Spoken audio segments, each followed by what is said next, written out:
Magandang buhay mga kamisis. Tayo ay nandito na naman sa kitchen as usual.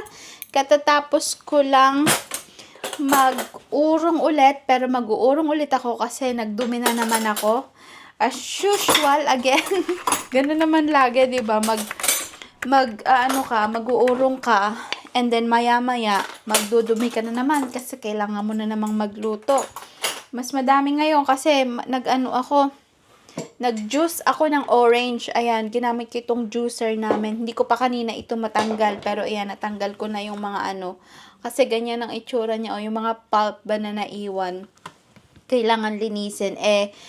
Parang 2 beses ko pa lang yata ito nagagamit. So, ayan, para mas madali. And then, ayan yung kinalabasan. 2 ganito ang ko sa 4 na malalaking orange. 2 matawag dito, 2 glass, 2 baso. And gusto ko yung taste niya kasi para siyang creamy. Kasi sinama ko pati yung medyo may bit ba na white bit. Sinama ko pati yun and hindi siya mapait. Weird. Pero hindi siya mapait mga kamisis. But anyway, so ayan, ginuser ko na siya para mas mabilis kainin kasi pagka yung kakainin namin is matagal kainin, 'di ba? So ayan, nag-juicer ako kasi aalis kami ni Mr. Mag-holiday kami starting tomorrow kaya yung mga laman ng ref ay kailangan nang ubusin hanggat maaari kasi nga aalis kami. So walang mabubulok na sa rep. So ayan. Ko na yung iba. Dahil kailangan nating ilagay ulit sa mga lalagyan. Dahil datapwat, ilalagay na naman natin itong bago nating uurungan. So ayan, pinili namin itong week na ito. Ngayon ay September. Ano ba ngayon? September 3, mga kamisis. At tapos na ang holiday ng mga kids. And then, yan, balik school na sila. That means, pwede na kaming mag-holiday. Kasi, ano bang tawag dito? Pagka kasi sasabayan namin yung holiday ng mga estudyante is talagang sobrang busy sa lahat ng holiday place. So, hindi rin namin may enjoy kasi nga, alam mo naman, pag tumatanda ka na kailangan mo ng peaceful na, 'di ba, para mag-enjoy. So, ayun, pupunta kami starting tomorrow hanggang, tomorrow? Thursday tomorrow hanggang Monday kami doon. Sa lang kami ulit, sa Wales. Kasi, nagpunta kami doon once. Kung nakita nyo sa mga video ko before, yung nag-akyat kami ng hagdan na napakahangin sa lighthouse. So, doon ulit kami pupunta. But, magstay kami longer kasi nung nakaraan, hindi kami nagstay ng longer. So, nag-decide kami na sabi namin, sige, babalik tayo doon. So, eto na yon. This is the day. Oh, tomorrow is the day. Kaso nga lang, ang weather naman ay hindi maganda, mga kamisis. It's umulan, umaraw, and mahangin. So, yung pa namang aming pupuntahan ay seaside. Kaya, good luck talaga sa amin. Ang plano talaga namin, ang original plan namin ay magbabad lang sa beach. Pumunta lang sa beach, ganyan. Kasi bumili na nga rin ako ng tent. Ipapakita ko sa inyo mamaya. Bumili ako ng wetsuit, ganyan. At ang ending naman ay ganito ang weather. So, yan. Malalaman natin bukas. Pero yung weather naman ngayon ay hindi ganun hindi yung talagang yung consistent ang ulan. Merong, ayan, tulad niyan, mga time na minutes na umaaraw, minutes na uulan. Pero hindi naman yung maulan na maulan. Yung, kumbaga, light rain lang naman siya. So, hopefully, tomorrow, mas gumanda-ganda ang araw, mga kamisis. Kasi, alam mo naman dito, kahit summer is malamig ang malamig ang, ano man tawag dito, ang tubig ng dagat. Kaya, yun din ang hindi ko ma-enjoy. Di katulad sa Pinas na, diba? Enjoy na enjoy mo ang ang sea dito. Witite. Di mo mai-enjoy. Kahit summer ay sobrang lamig.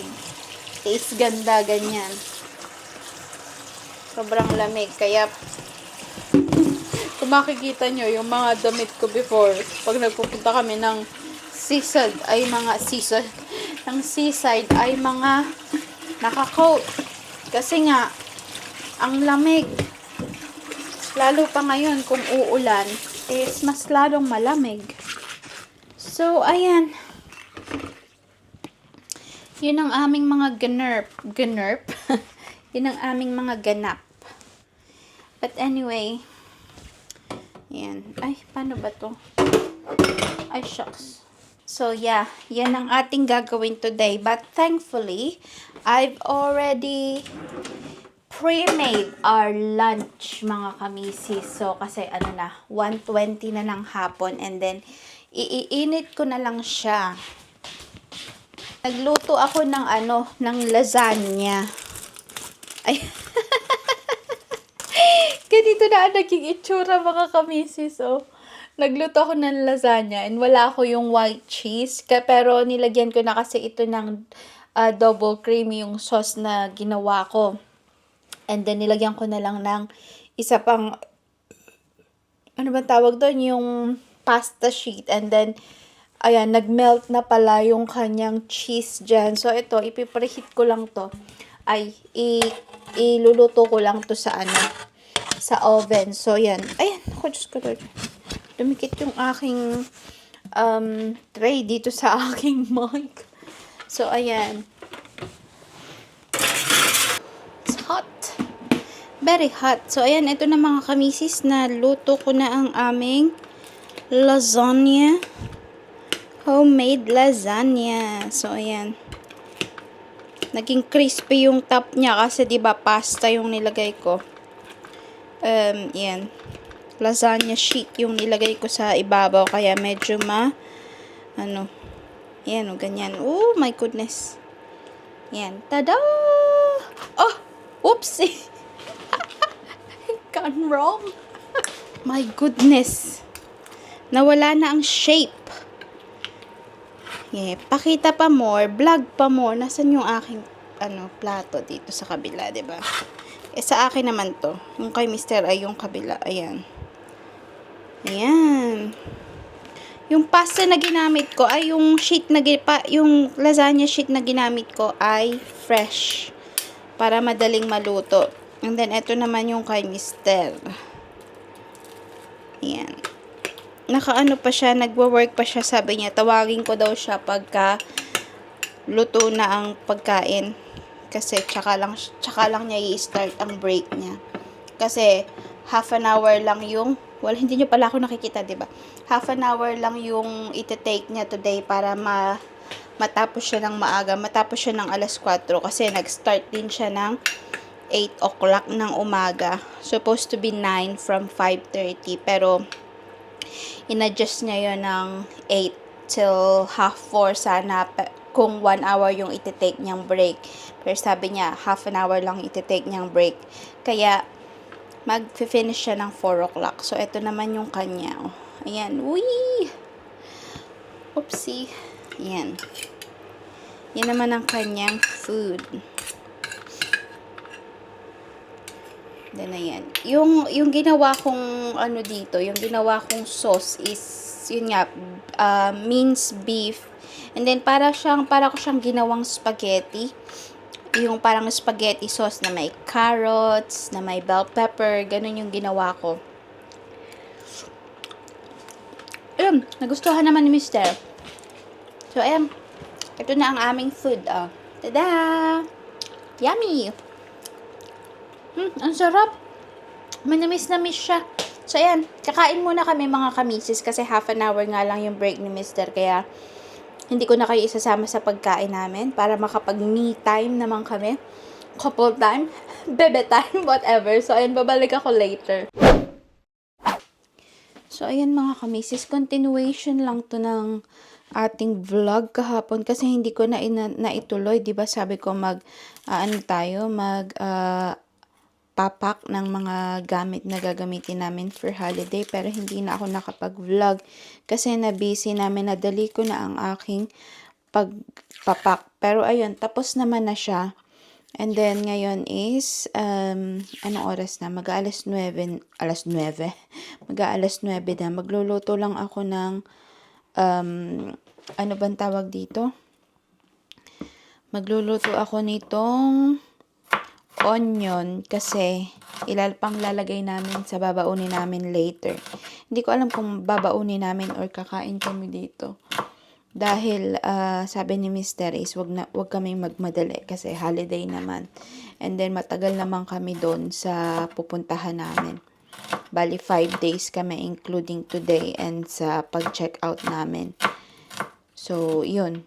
And then hindi rin maganda ang panahon. Tingnan niyo naman, napakakulimlim ng panahon. So, ayan.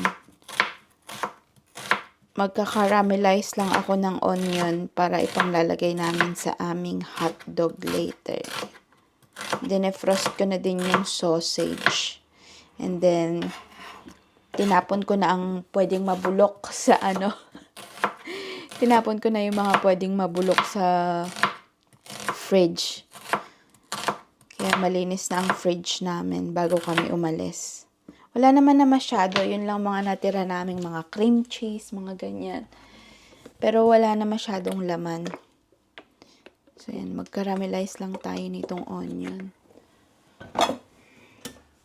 And magtitimpla ako ng aking, ano bang tawag dito? Hindi pala nakasindi ang ilaw, diba? So, ayan. Magkakape din ako. And then, pupunta ako sa mamaya sa town. Sasaglit ako sa town kasi kukunin ko yung aking in-order na chinelas. May in-order kasi akong chinelas, gagamitin ko yun. If ever na hindi umulan at magpunta kami sa kung hindi malamig. Kasi balak naming magstay lang sa sa seaside ba. So, kukunin ko ang aking chinelasong sa town. Malapit lang naman. Parang halfway, bungad lang ng town. Kaya hindi naman ako pupunta mismo sa pinaka-town. Sa bungad lang ako, kaya back and forth lang din. Ayan.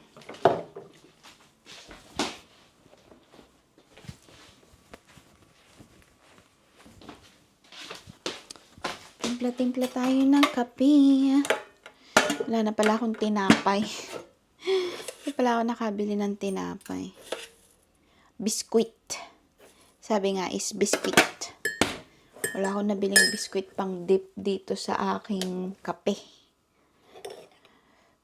Yan. Anyway, yun nga kahapon. Kwento ko na lang sa inyo kung ano ang mga ganap. Diba kahapon? Kumain ba kami? O yun, kumain kami, diba? Then, nag-urong ako. And then, ano pa bang ginawa ko? Pagkatapos no, nagtiklop ako kasi meron pa rin ako mga damit na na tiklupin. So, tiniklop ko yon. Ginaya ko na yung aming mga damit. Nilagay ko na sa suitcase.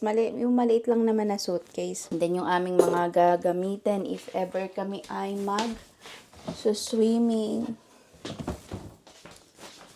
So, yun lang naman yung mga ganap. And then, nagluto ako ng aming dinner. And then, the rest is nanood na lang kami ng TV. Yun, pahinga, ganun. And then, sabi ko nga, ngayon ko na lang i-ready yung mga gadgets ko. Katulad nito, mga camera, mga tripod, memory card. Kahapon na empty ko na rin. Nilipat ko na rin ang aking mga unedited vlogs sa aking laptop. Kaya empty na ang aking mga memory card. Kaya marami na tayong memory card. as if naman na makakapag-vlog ako every time kasi nga yung weather mga kamisis, depende din sa weather kasi nga pag maulan, syempre mahirap mag-vlog kasi mababasa ang camera. So, yun. It depends upon the situation. Tagal ko lang hindi nagamit yung phrase na yun. It depends upon the situation. O, diba? Bongga. Ayan, mag-ano na lang din pala ako kasi may kanin pa ako. Siguro, i-freeze ko na lang yung kanin na yan para hindi masira. Para makain ko pa din pag kami ay bumalik. So, ayan. Mag-ano ako, magkakamote with itlog. Ano bang tawag doon? Kamote na may itlog na may kamote. Ganun. And alas 9 na mga kami. Sasabi ko kay ni Sir, alas 10 kami aalis. But anyway. Ano lang naman? Parang nasa 2 hours ba? Tingnan natin. Almost 3 hours pala mga kamisis. Oopsie. Oh yeah. Almost 3 hours pala mga kamisis kasi baka sa Snowdonia na way kami dumaan.